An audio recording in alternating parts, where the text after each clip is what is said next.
എന്നെ 2:15 തിരുവമ്പാടി ദേവസ്വത്തിൽ നിന്ന് ഗിരീഷ് വിളിക്കുന്നത്. ഞാൻ 2:45 അവിടെ എത്തി. A few moments later. സംഭവം നടന്നതിന് ശേഷം സുരേഷ് ഗോപിയെ വിളിച്ച് നമ്മൾ തന്നെ ആരെയൊക്കെയും സഹായം തേടുകയും അങ്ങനെയാണ് അദ്ദേഹം ഞങ്ങളാരെയും അങ്ങനെ വിളിക്കുകയുണ്ടായിട്ടില്ല. അതായത് ബഹുമാനപ്പെട്ട സുരേഷ് ഗോപി അവരുകളെ ഞാൻ നേരിട്ട് വിളിച്ചു എന്നാണ് ഒരു മാധ്യമത്തിൽ അദ്ദേഹം പറഞ്ഞതായിട്ട് കേട്ടു.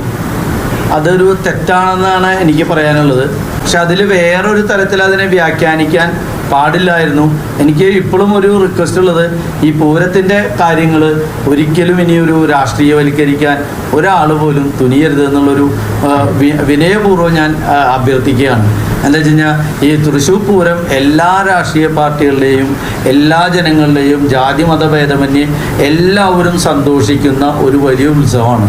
ആ ഉത്സവത്തിലേക്ക് ചെറിയ ചെറിയ രാഷ്ട്രീയം അതിൽ കലർത്തരുത്. ബഹുമാനപ്പെട്ട മുഖ്യമന്ത്രി ഈ വിഷയത്തിൽ ഇടപെട്ടു. ആ ഇടപെട്ടതിൽ ഞങ്ങൾക്ക് തിരുവമ്പാടി ദേവസ്വത്തിന് ഇടപെട്ട് അതിൽ ഉടനെ തന്നെ അതിൻ്റെ ഞങ്ങൾ മുഖ്യമന്ത്രിയുമായി ബന്ധപ്പെട്ടപ്പോൾ തന്നെ അതിന് വളരെ സെക്കൻഡുകൾ വെച്ച് അല്ലെങ്കിൽ മണിക്കൂറുകൾക്കുള്ളിൽ അതിനൊരു എന്താ പറയുക ഒരു റിസൾട്ട് ഉണ്ടാക്കാൻ അദ്ദേഹത്തിന് സാധിച്ചു. അദ്ദേഹത്തിന് ആദ്യമായി ഞങ്ങൾ തിരുവമ്പാടി ദേവസ്വത്തിൻ്റെ ഒരു നന്ദി രേഖപ്പെടുത്തുകയാണ്. റിസൾട്ട് ഉണ്ടാക്കിയതിന് ബഹുമാനപ്പെട്ട മുഖ്യമന്ത്രിക്കും ഇവിടുത്തെ മന്ത്രി രാജനും ഞങ്ങൾ തിരുവമ്പാടി ദേവസ്വത്തിൻ്റെ നന്ദി രേഖപ്പെടുത്തുന്നു.